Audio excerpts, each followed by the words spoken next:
داشته باشد و راحت کرده یانباش کرده خواب رو. کیلاس جان وقتی که تورد میکنی همون محصیات رو کشیده پایهات رو بشو خانه کمتر بوی کدیسته. شوکت ببین میسرم اگر گفتنی این سخنها رو دوام دادن گیری رفته در پشتی در دوام گپت رو بیزن. پسرم کار کردنم در کار تو نمیفهمی مرا. آخر تیاری دیدنم در کار جماعت تشنه امری معروفی باید منن. مفاصل آخی خب کرده میتوانی؟ ماما مقت یک بار دیگه گازانه موقع پدر. بله انا گپی خوب. کیلاس خوب که باشد بلند بخون مورم بفهمی. تمام بسیار حکمت خوب. بسیار انسان ها رو دیدم که در تن لباس ندارم و بسیار لباس رو دیدم که در درونش آدم نبود. خوب برادر این چه سخن بود؟ بچه‌ت هفته شب سخنگوی این سخنها رو کی گفته باشد؟ مولانا؟ او کیه؟ ای شوکت این مور به همه حالت مولانا رو نمیدونی کیست؟ یه بخدان نشناختمش برادر. ایچ که یکون خیش تبوری تای من. برادر در بد نگاه نکن. آخی فهمون ما هم فهمیم که این کی است. تمام مولانا خب کن. خیلی ما را میفهمیدیم من مولانا کی است؟ برادر مولانا شخصی اسلامدان است. تمام برای ترقیات این دین بسیار یعنی کارهای مهم کرده است. اکونومیست زور بود؟ اکونومیست نه دیوانه. حدیث دان. حدیث دان؟ حدیث چی است؟ ای شوکت تو از هجری هم گذراندی. یک سوال دو سوال بس بودگیست. ای برادر به یک سبق آموختن بسیار ثواب خوب دارد. فهمون که این چی است و کی است. پس جناب شوکت خسته رو ششته به مسجد جامعه رو یعنی من امر معروف دارم گوش میکنی و یاد میگیری. من با تو از سری نو موضوع رو نقل نمیکنم. وای ما برای امر معروفای تو بلیت گرفته در نوبت ایستادن در کار. تمام شوکت تمام.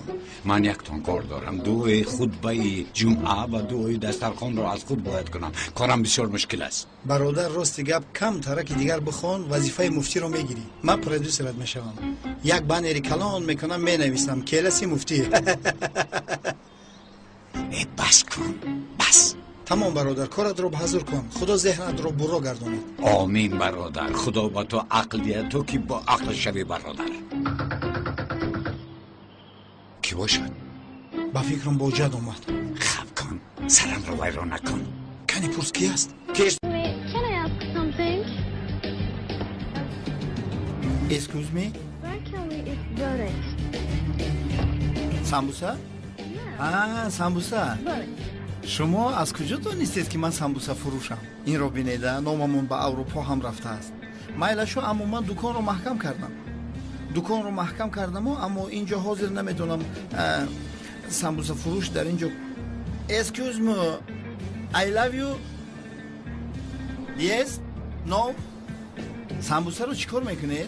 قروتوخانه رو نشان دیم. در جایهای ما حاضر قروتو در موده است. قروتو با مزه فطیر شوربه این تمام ملی ما است. گوش کن ای دختر بیا رقم تلفن رو به من ده. من بگاه تو رو زنگ میزنم به یک جای میبرم که باور که راحت میکنی. چه خیر؟ I don't understand. What? وان اسکوز می نمبر تلفن من تو زنگه.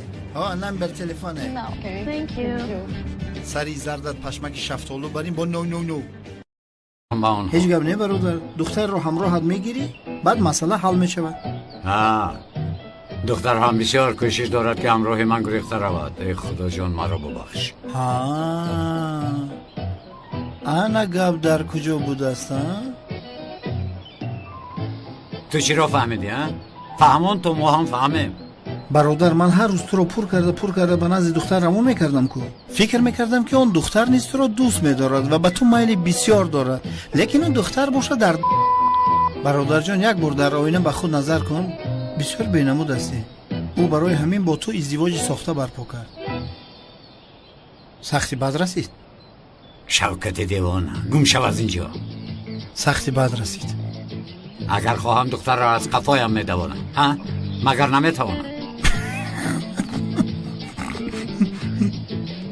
چی میخندی پسرم؟ کی؟ من خندیدم؟ نه رویم رو بین. 2 ساعت شد که خیخی کرده خندیده ایستاده ای. تو فکر میکنی که من اون دختر زردک رو از پس آن دوانده نمیتوانم؟ دلم نمیخواهد. برادر جون، من میدونم از دست تو کلتکیلس همه کار میآید، به همه کار قادر هستی، میفهمم. او ای خدا شوکت، در عشق غیر امکان گفتنی گپ نیست. این رو در سرت جوی کن.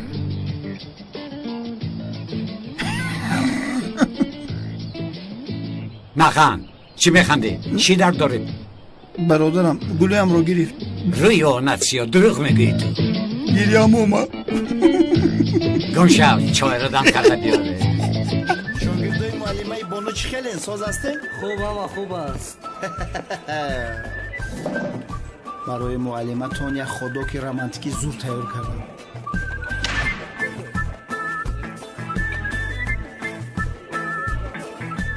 اکا این چیست؟ خودک پر از عشق و محبت. تمامی خیلی که باشد. میشه البته توغریه. حاضر بچه ها گوش کنه. معلمه خوشلوچهتون از کو یک مکتوبی عاشقانه با انگلیسی نوشته برده با خودک دادن در کار. رومانتیکی. فکرم چی خیلی؟ عجوی. زورای. بهترین. آفرین. یعنی از ما چی میخواید اکا؟ اگر شما گویید که انگلیسی رو نمیدونیم، من رفته باز یکم که دیگر رو میابم مینویسم. برادران خیزید میرویم. کیس اگر شو باور کنه شعرهای نری همین دانشگاه شمایید برای همتون یک هفته خودکی به پول میدیم. اکا لازم نبود خیلی. بیاین ایپای کار میشین. بیا نویسیم اکا. حاضر. چی می نویسیم اکا؟ هر چی که از دلم برآمد. عشق معلمتون شاعرم کدای. همین خیلی. بله. در عشق بانو شوکت زد بزانو. فرق کرده میتونه چقدر رومانتیکی شاعرانه نویسیم اکا که وقت کم مونده است. بله. from نه این نیست، تنها from چخیل حرفی نیست. نیست. کنی تلفظ کن. from فرام فف ایره فهمیدین؟ اخیر اکا این زبان نیست که نوشته را همون خیلی خوانید. اکا این زبان نیست که خیلی بخونی و خیلی بنویسی. یک کاغذ حیف کردین.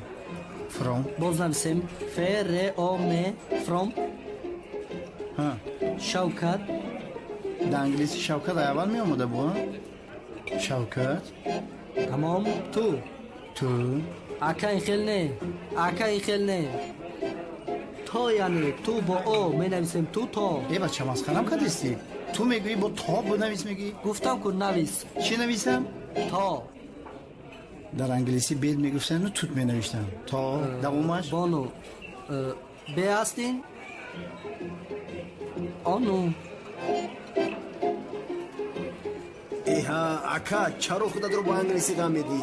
خودت رو بسیار عذاب نده. تاجیکی نویس. زبان انگلیسی هم زبان نغز است. نه همین خیلی. انا چیز ویت یعنی در اینجا با دو و نوشته می شود. میدونم ده بیلیون خودم میدونم. هی اکا در آخر بچه حرفو را چی قجیقی لختیستی نه؟ ویت گفتین ویت نوشتم حرفی هیچی در کاره دیجا. یعنی همین خیل ویت لو رو میدونم. اولین جمله که آموختیم I love you بوده. لو می نویسن و ترجمهش بینیه گوشه. کنی بینم؟ توغریه. بسیار زیبا. با این دیل ارتق رو هم به دست آورده میتونی. تشکر. این برای بانو جان است. اکای شوکت یک رسم دلکش بسیار عاشقانه می شود. اکا دل مهم است. بگذار همین طور نه؟ معنای دوست داشتن رو دارد. بگذار. از راستی بکشم. گذار اکا. بس است من آدم کلانم طلبه نیستم که باز مزه معلومات رو نگریزم. حتما گذار. اکا رومانتیکی می شود. مایلش سخن شما را به زمین نمیگذارم. کنی بینم چه خیلی شده؟ در بینش یه نیزه کشم. بسیار زیبا شد. میگم شوکت جمعی بانو برابری لوی نویسم 3 سال توغری نمیگیرم. سوپر. بله. اکنون نوبت شما رسید. از ما؟ از شما این خودک رو به معلم جانتون برید. ایها بیا این رو ما نبریم اکا. ای صغیر رو یک هفته خودکی به پول میخری همین را فکر نمیکنی؟ тамом ака коратонро ҳал мекунем. бале бале, албатта инҷо ҳама чиз барои ака Шавкат аст. барои муаллимаи Бону, барои ишқ бизан ака. баша ҷин дорин чӣ дорин? ҷинотон бедор шуд чӣ гапай? инҷо бизан ака, хараз харгала акимон ёлу думаш мерезад. ҳедид ҳар се барои Шавкат барои Бону. як кас барои ҳама, ҳар се мо барои ака Шавкат. як рафта худо ки бепула фаромӯш накунӣ, ай пас кор шавед. ғолибиятамон бора ҷанобон, ин ҷавон аз муаллимаи пуртакабурро ошиқ шудааст. ҳамун худо хусух саломат ба муаллимаи Бонуро бубаре. бар худо ки бепула хоб мебинем. худо ки ба нон гуфта будӣ, биё раҷо ба ҷо кунем. ина як сония омадам.